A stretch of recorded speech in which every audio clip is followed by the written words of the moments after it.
NU Bicara menginspirasi dengan karya dan cinta.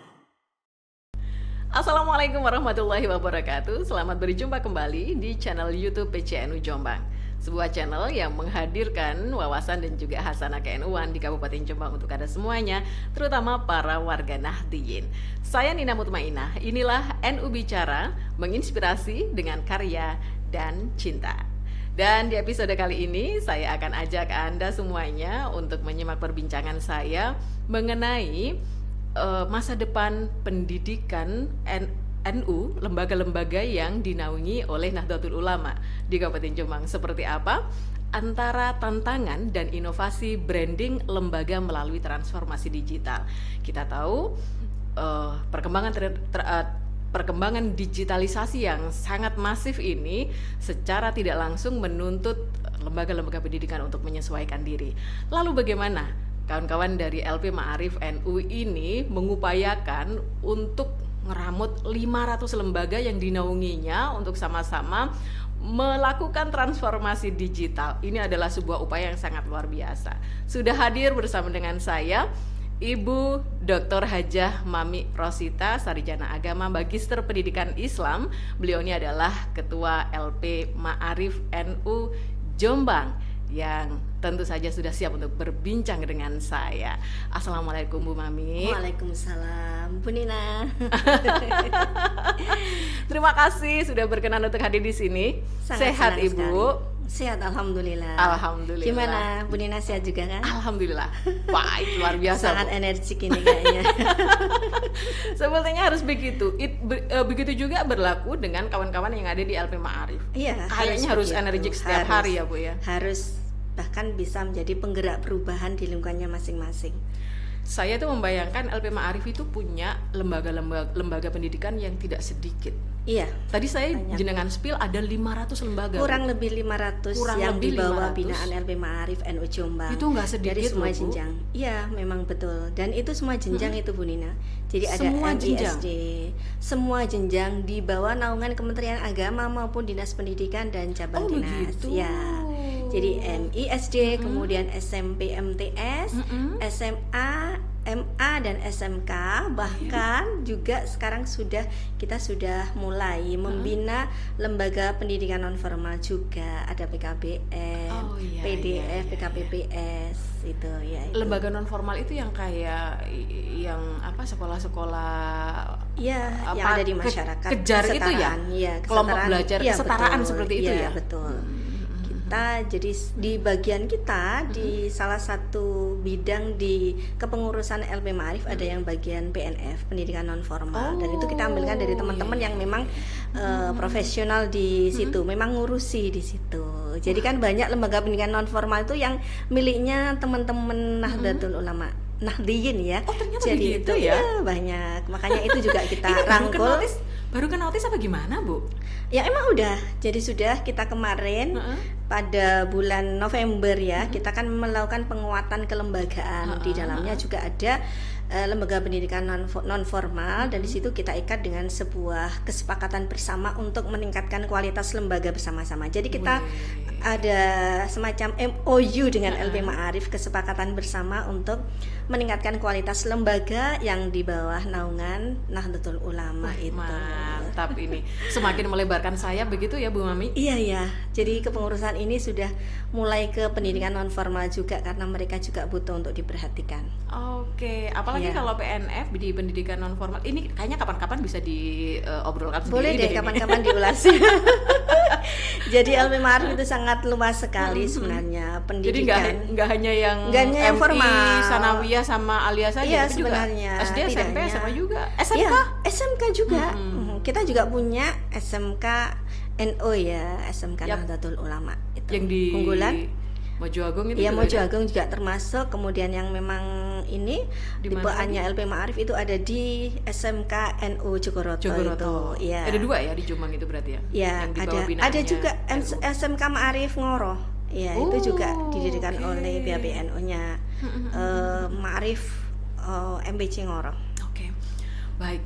Bu, Wah, ini effortnya sangat luar biasa loh kawan-kawan Iya. LP Ma'arif ini, karena melihat tantangan zaman sekarang ini yang sangat luar biasa, digitalisasi yang begitu masifnya, ini tidak jarang juga membuat orang terutama yang ada di sekolah-sekolah bagian humasnya ini agak kepontal-pontal loh Bu. Iya, benar sekali, dan itu merupakan sebuah tantangan. Dan kita sebagai pengurus LP Ma'arif ya, kita harus menguatkan lembaga kita karena visi kita adalah mencetak pendidikan yang berkualitas kan, dan kemudian unggul yang bisa mencetak generasi atau melahirkan generasi-generasi Nahdlatul Ulama yang berakhlak mulia, berkarakter, mandiri, dan juga memiliki daya saing global. Nah, itu yang kita harapkan. Jadi kedepannya kita berharap melalui lembaga-lembaga pendidikan Nahdlatul Ulama ini peran-peran strategis di pemerintahan dan segala aspek kehidupan itu nanti bisa dipegang oleh generasi muda Nahdlatul Ulama. Dan itu visi kita. Dan itu diwujudkan dengan misi kita, diantaranya ini ada 5 misi besar, yaitu diantaranya yang pertama adalah mencetak lembaga pendidikan yang berkualitas tadi, kemudian menguatkan karakter peserta didik yang berakhlak mulia, juga kuat keagamaan maupun pengetahuannya.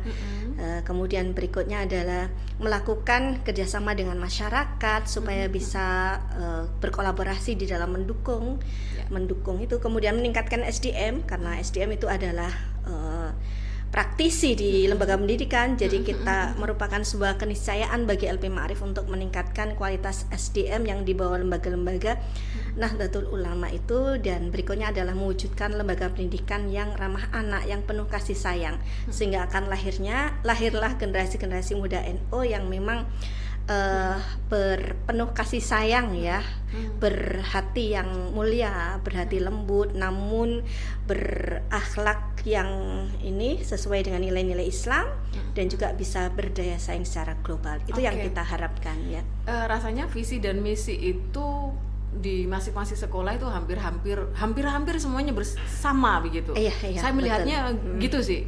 Mohon koreksi kalau saya salah. Tetapi apa sebenarnya yang membedakan antara lembaga pendidikan yang berada di bawah naungan Nahdlatul Ulama ini dengan lembaga pendidikan yang lain? Yang membedakan itu apanya sih Bu? Ya, diantaranya penguatan karakter Islami, ya, nilai-nilai keislaman yang di situ berafiliasi kepada Nahdlatul Ulama. Contoh? Ya, ada kurikulum keaswajaan yang di situ yang harus diterapkan di pendidikan-pendidikan yang memang berkomitmen terhadap Ma'arif atau terhadap Nahdlatul Ulama. Jadi ada penguatan kurikulum keaswajaan, baik itu di kegiatan intrakurikuler dalam bentuk mata pelajaran, muatan lokal, kemudian berikutnya juga di kegiatan ekstrakurikuler, jadi ekstrakurikuler keaswajaan, kemudian kokurikuler, di dalamnya ada pembiasaan-pembiasaan, kegiatan-kegiatan yang mendukung terhadap penguatan Ahlus Sunnah wal Jamaah di sekolah. Nah, itu yang membedakan. Kayak kebiasaan-kebiasaan yang dilakukan oleh NU itu semuanya juga dilakukan di situ. Jadi di situ. Iya, termasuk harus ada sebenarnya inspirasi dari para muassis Nahdlatul Ulama itu harus menjadi ruh di dalam kegiatan-kegiatan yang ada di sekolah atau madrasah, termasuk pada gurunya, kepala sekolah, pada siswanya. Nah, ini merupakan sebuah PR bagi kita juga untuk semakin menguatkan itu. Katakanlah kalau anak itu keluar dari sanawiyah Ma'arif misalnya, mau tidak mau, atau minimal MI lah, MI yang Ma'arif itu kalau keluar harus bisa tahlil dong. Ya, diantaranya, gitu kan? diantaranya. Tapi itu salah satu. Itu salah satu aja. Yang lain itu bagian kecil. Itu ya. bagian kecil. Ya, bagian ternyata kecil. banyak ya. Banyak. Diantaranya tadi harus ini ya, bisa memberikan teladan kepada orang-orang di sekitarnya, harus tingkah lakunya, perkataannya itu harus memang kita kuatkan untuk betul-betul sebagai seorang nahdien yang baik, yang bisa bermanfaat bagi masyarakat, dan itu punya khidmat terhadap agama, keagamaan yang ada di sekitar ya. Minimal NU-nya harus kental ya. Iya, harus kental. Ya, kita berharap seperti itu. Kedepannya generasi muda NU inilah nanti yang harus bisa memegang peranan penting di pemerintahan maupun di masyarakat, sehingga akan semakin menguatkan karakter dan menguatkan peradaban bangsa. karena posisi LP Ma'arif tentu saja sangat strategis dan sangat memberikan kontribusi yang sangat penting untuk yang pertama adalah penguatan peradaban bangsa itu, karena kedepannya ini kita kan memiliki tantangan demografi tahun 2045. Betul sekali. Ya, itu sehingga kita harus betul-betul harus menguatkan eksistensi lembaga Ma'arif NU sejak sekarang, karena generasi muda sekarang ini akan menjadi pemimpin di masa yang akan datang. Kita nggak mau kehilangan peran mereka. Yaitu mereka harus berperan di peran-peran strategis di masyarakat, di pemerintahan maupun di dunia kerja. Bu Mami, ngomong-ngomong tentang kurikulum keaswajaan, itu kan kalau sekarang ini rasanya sudah mulai banyak fenomena terkikisnya nilai-nilai ke-NU-an di sekolah yang berlabel Ma'arif. Apakah itu benar? Mungkin ya diantaranya karena ini ya, jadi nanti ini PR kita bagi bagi Ma'arif ya, LP Ma'arif Kabupaten Jombang, bagaimana menguatkan kurikulum keaswajaan itu dan menjadi sebuah standar yang harus dilaksanakan oleh seluruh lembaga di bawah naungan LP Ma'arif Jombang. Kita akan kuatkan itu sehingga itu akan semakin menguat ya, kurikulum keaswajaannya ada di sekolah, dan itu bisa menjadi sebuah ciri khas yang nanti akan bisa meningkatkan animo masyarakat terhadap lembaga pendidikan itu sendiri. Karena gini ya, kita juga dihadapkan sebuah tantangan, yaitu adanya transformasi digital. Nah, kita kan harus mau nggak mau harus siap untuk beradaptasi dengan itu. Lembaga pendidikan kita juga harus bisa beradaptasi. Itu juga salah satu tantangan dari LP Ma'arif, karena banyak dari lembaga kita yang masih belum siap untuk bertransformasi secara digital, baik itu sarana prasarana. Jadi penguatan keaswajaan pun harus didukung dengan siapnya untuk bertransformasi secara digital. Jadi kita masih kurang dukungan sarana prasarana yang ada di sekolah atau di madrasah. Kemudian juga SDM kita juga masih perlu untuk disiapkan. Itu termasuk guru-guru, kepala madrasah, kepala sekolah juga harus kita siapkan. Ini PR-nya sawangannya kok berat ya, Bu? Ya, jadi kompleks itu. Kita harus bisa bisa bertransformasi secara digital juga. Makanya LP Ma'arif itu punya inovasi program ya untuk penguatan itu. Jadi ada penguatan kompetensi kepala madrasah atau kepala sekolah, kepala lembaga pendidikan itu, dan juga untuk penguatan ini ya, branding lembaga, karena penguatan branding lembaga melalui peran kehumasan untuk bertransformasi secara digital. Wah, ini menarik ini peran kehumasan ini. Iya. Humas itu sangat berperan penting pada sama dengan marketing di sebuah perusahaan. Sebagus apapun dagangan kita, ya di sini sudah kurikulum keaswajaannya itu sudah kita kuatkan, kemudian juga semua kualitas di lembaga sudah kita kuatkan, tapi ternyata tidak diketahui oleh masyarakat karena marketingnya kehumasannya masih kurang berperan. Nah, juga kita mengalir nih ya diskusinya ya. Iya sama aja akhirnya masyarakat yang nggak ngelihat. Karena apalagi sekarang zamannya sudah digital ya. Jadi itu semua itu berada pada genggaman, informasi apapun itu sangat cepat, dan itu harus bisa kita ikuti, kita isi peluang-peluang itu. Bu Mami, saya spill ya. Orang-orang itu anak-anak yang mau masuk ke aliyah, anak-anak yang mau kalau anak-anak yang lulus SMP sanawiyah itu mau masuk aliyah, dia nyari informasinya lewat media sosial. Lewat IG. Lewat orang IG, tuanya TikTok. Orang tuanya yang anaknya lulus SD atau MI mau masuk ke SMP atau sanawiyah, lihat kualitas sekolahnya itu juga lewat IG, lewat media sosial. Tapi di balik itu masih banyak lembaga pendidikan Ma'arif nuwun sewu yang media sosialnya tidak aktif. Ya, banyak begitu. Tidak sudah update, punya tapi tidak dilakukan nggak optimal gitu loh ya. Kayaknya nggak optimal gitu. Iya, betul, banyak apakah seperti memang itu. Itu faktanya begitu? Ya faktanya seperti itu. Ataupun kalau mereka itu mengupload misalkan sebuah konten promosi ya lembaga, itu asal-asalan juga. Asal diupload, tidak dikemas dengan baik ya. Jadi kadang-kadang kita kan ketika kita melihat benda atau apa dagangan itu tertarik atau tidak, itu kan lihat dari kemasannya juga. Betul. Ya. Betul Kemasannya banget. bagus nggak? Padahal hasilnya bagus loh, Bu. Bagus. Tapi ya. uploadan di media sosialnya nggak bagus, akhirnya orang nggak begitu percaya gitu. Nah, karena itu inilah pentingnya merubah mindset kepala lembaga pendidikan, kepala sekolah, kepala madrasah tentang pentingnya peranan kehumasan untuk bisa memasarkan sekolah atau produknya itu yang sudah bagus itu menjadi lebih baik. Dan kita juga merubah mindset ke humas juga.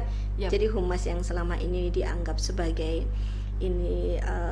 hanya sekedar mengantar surat dengan berbekal buku ekspedisi atau share WA, share undangan melalui WA, share info melalui WA, itu saja. Ya, tanpa menyadari betapa pentingnya peran kehumasan yang ada di sekolah, di lembaga itu, maka ini tidak mungkin ya nanti bisa memasarkan dengan baik. Yaitu. Jadi itu yang jadi concern LP Ma'arif di sekarang ini ya, Bu? Iya, betul. Concernnya di situ. Meskipun ya tetap kita juga banyak yang lain, diantaranya juga penguatan keaswajaan itu juga sudah kita lakukan kegiatan-kegiatan ekstrakurikuler yang ke NU-an itu sudah kita akan menguatkan itu. Kemudian juga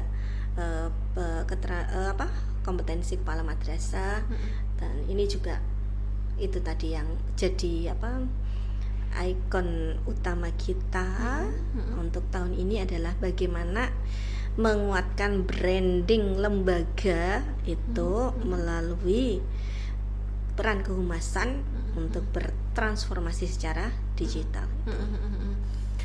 Oke, selama 5 tahun ke depan ini visi dan misinya, program-programnya tadi sudah dipaparkan seperti itu. Ya, tantangannya sebenarnya sudah terlihat dengan jelas bagaimana kemudian insan pendidikan di LP Ma'arif, di lembaga yang dinaungi oleh LP Ma'arif NU itu harus menyesuaikan diri dengan digitalisasi yang begitu masif ini.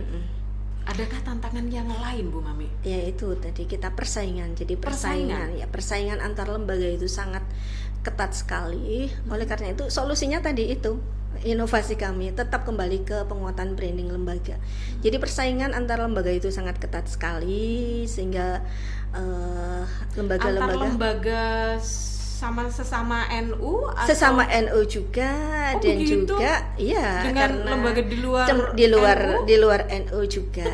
Jadi persaingan internal dengan eksternal. Makanya kita harus bisa mengemas produk kita itu menjadi produk yang kemasannya sangat bagus melalui penguatan tadi peran kehumasan untuk bertransformasi secara digital. Itu yang kita untuk tahun pertama ini seperti itu ya.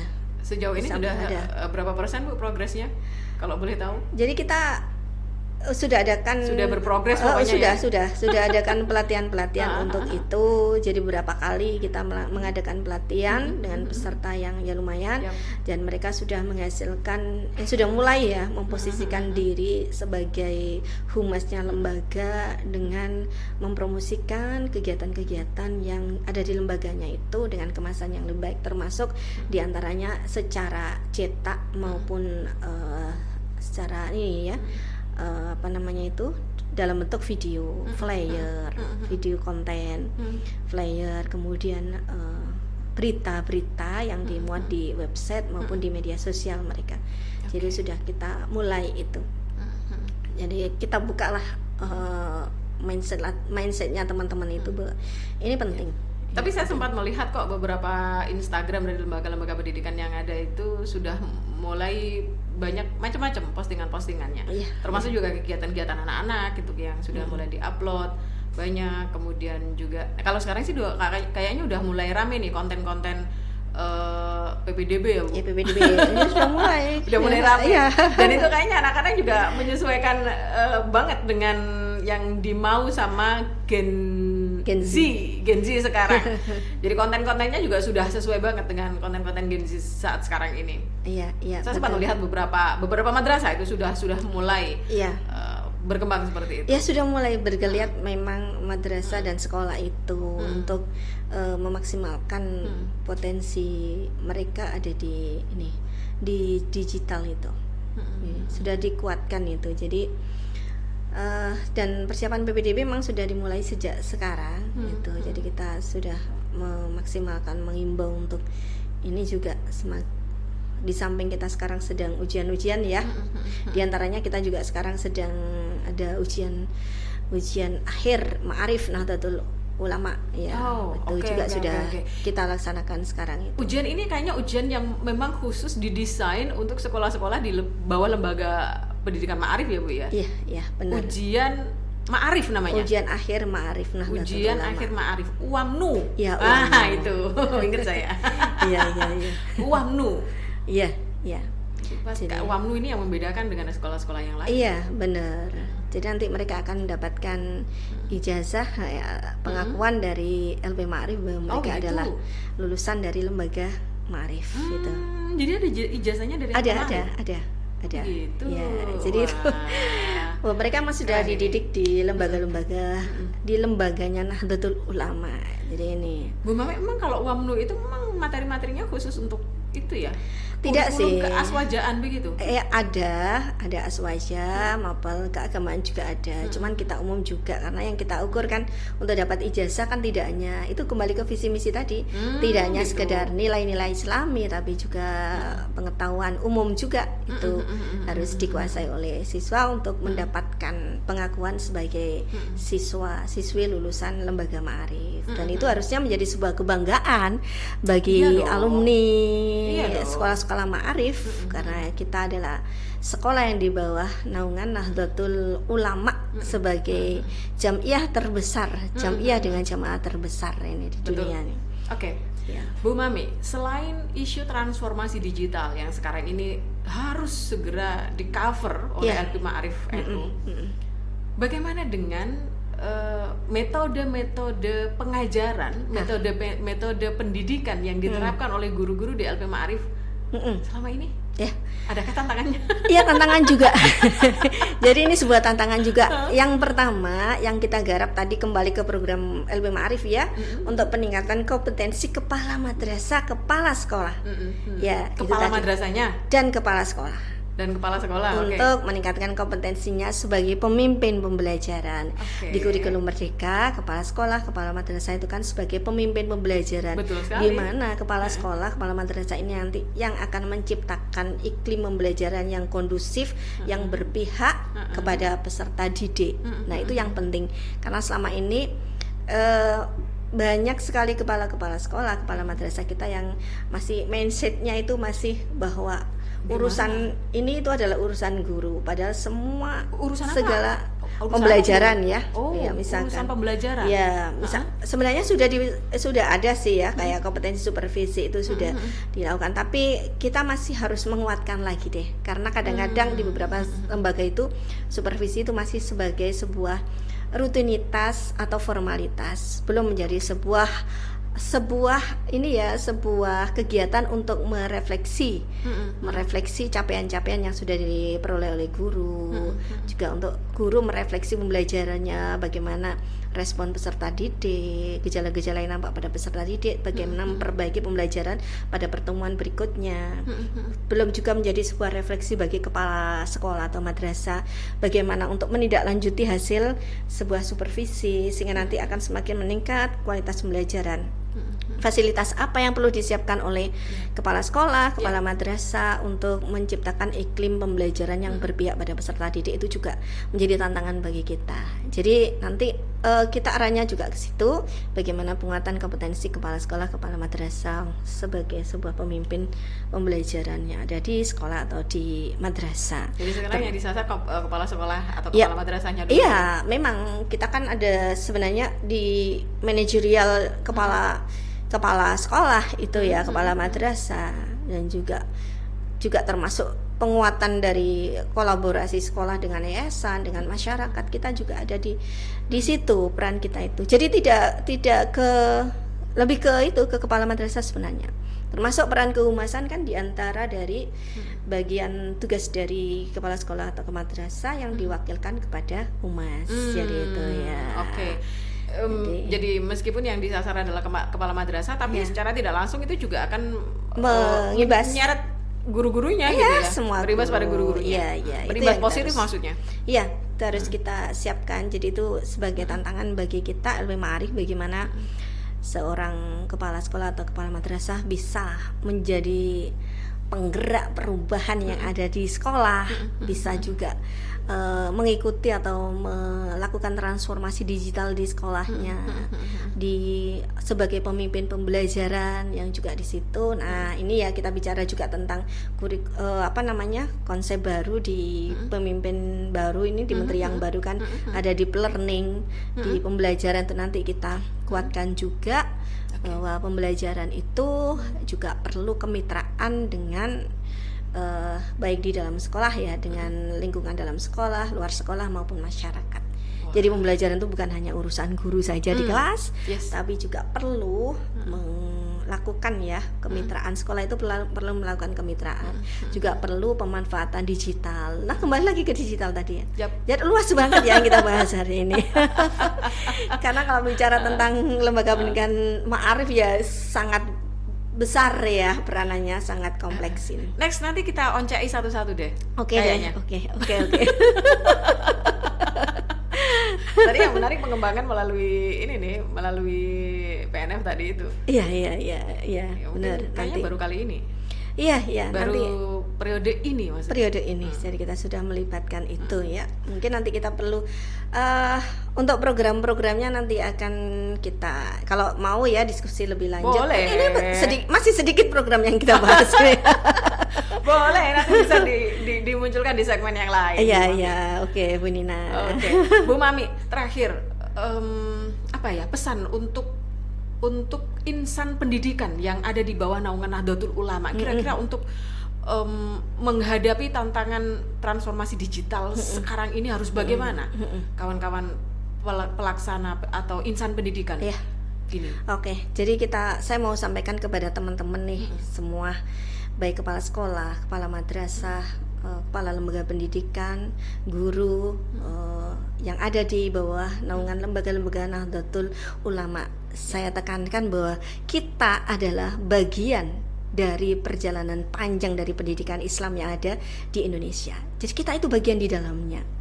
Disadari atau tidak, kita adalah bagian dari yang akan mengukir sejarah bagi perjalanan pendidikan Islam yang ada di Indonesia. Karena itu mari kita ukir perjalanan pendidikan Islam di Indonesia itu dengan sebaik-baiknya, dengan mengikuti melakukan perubahan, pergerakan, dan menjadi agen dari perubahan, penggerak perubahan sendiri itu di lembaga pendidikan kita. Mari kita terus belajar dan terus belajar. Mari kita siap untuk bertransformasi digital, baik di manajemen sekolah, lembaga maupun di manajemen pembelajarannya juga. Kita ikuti perkembangan yang ada dan mari kita menjadi bagian dari penggerak perubahan itu sendiri. Jangan segan-segan untuk terus belajar dan belajar ya itu. Jadi mari kita lakukan yang terbaik untuk sejarah pendidikan Islam di Indonesia karena kita adalah bagian di dalamnya.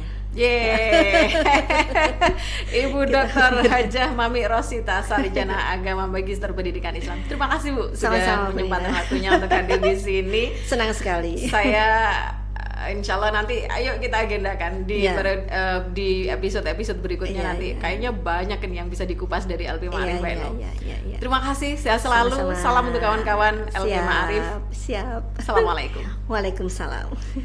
Ya, para pemirsa channel YouTube PCNU Jombang, Anda baru saja menyimak perbincangan saya dengan Ketua LP Ma'arif NU Kabupaten Jombang dan juga membincang bagaimana tantangan kawan-kawan di LP Ma'arif NU ini membawa gerbong pendidikan yang dinaunginya untuk benar-benar bisa menembus batas di era digitalisasi ini. Terima kasih untuk perhatian Anda semuanya. Saya Nina Mutmainah mohon pamit. Assalamualaikum warahmatullahi wabarakatuh.